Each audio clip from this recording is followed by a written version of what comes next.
Hey old school basketball fans, welcome back to the channel. The 1990s probably saw some of the greatest basketball ever.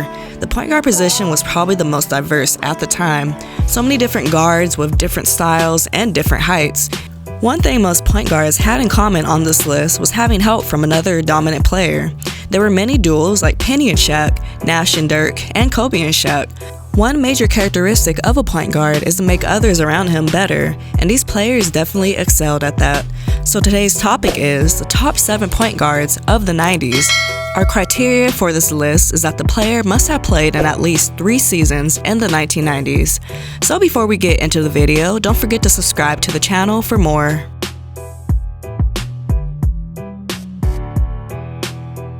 So on the number 7 spot on our list is Mark Jackson. He was the 18th overall pick out of the 1987 NBA draft. He was only a one-time All-Star, but he had his best season in 1996 and led the NBA in assists this season. He couldn't stick with one team and played at least one season for 7 different teams and 2 different times with the Knicks and the Pacers. Jackson never won a championship or even made the Hall of Fame, but by the end of his career, he finished 4th on the all-time assist chart, which was ahead of Magic Johnson. Weber off here at the start, just 1 of 6. The field transition at both ends of the floor. Mark Jackson pulls the ball a little bit off to the right-hand side. He knows that trailer, Rick Smith, is coming right down the middle of the lane. And here comes Jason Williams in the open court. And a bad pass. Reggie Miller with the steal. It's a 4-on-1. Jackson from Rose to the right. Wasn't able to put it home. 78-79. It was the Kansas City Kings. And they ducked in 1 practice over this stretch? They had 1 practice early in the trip, and they were able to sneak 1 in yesterday. And next on our list is Tim Hardaway. When we think of Tim Hardaway, of course one thing comes to mind, his killer crossover.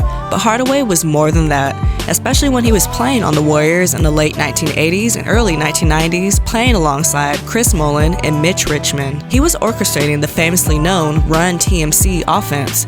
He was a guard who could make things happen when he had the ball in his hands. After the Warriors, he joined the Miami Heat and helped them become relevant in the Eastern Conference, playing alongside Alonzo Mourning. Hardaway was a nightmare for defenders to guard, and that's why he deserves to be in the number 6 spot.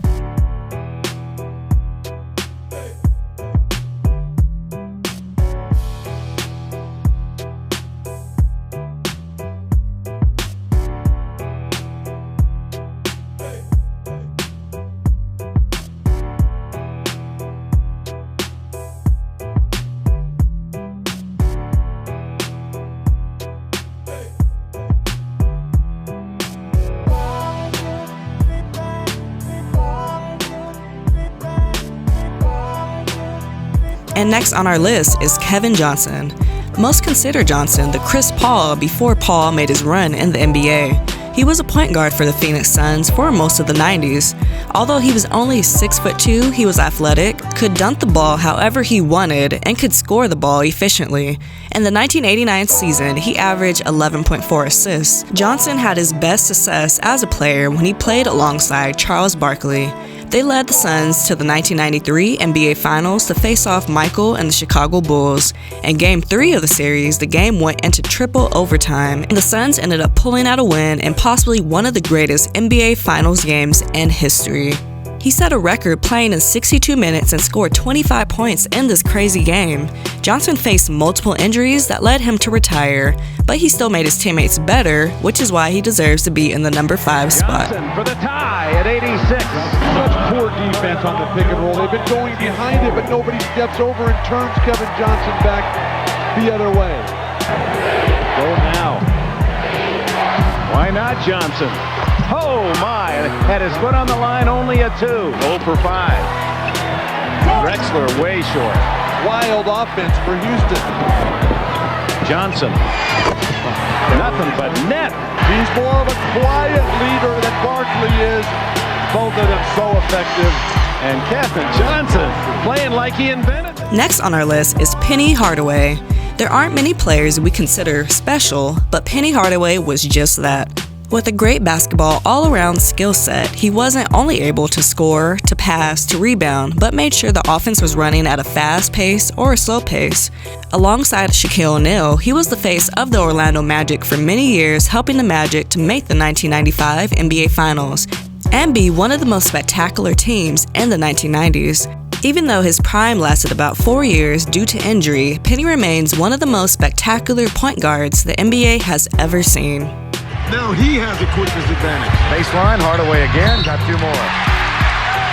Yes, and this is what you need out of Penny Hardaway. Nick Anderson getting ready to come back. Well, he's not listening to the doctor, and right. He shouldn't right now. He wants to come back in, he should. Hardaway forces the issue. Left side, Armstrong. Back to Hardaway. Tim Hardaway falls down. Mashburn got it. And next on our list is Jason Kidd. He was named Co-Rookie of the Year alongside Grant Hill.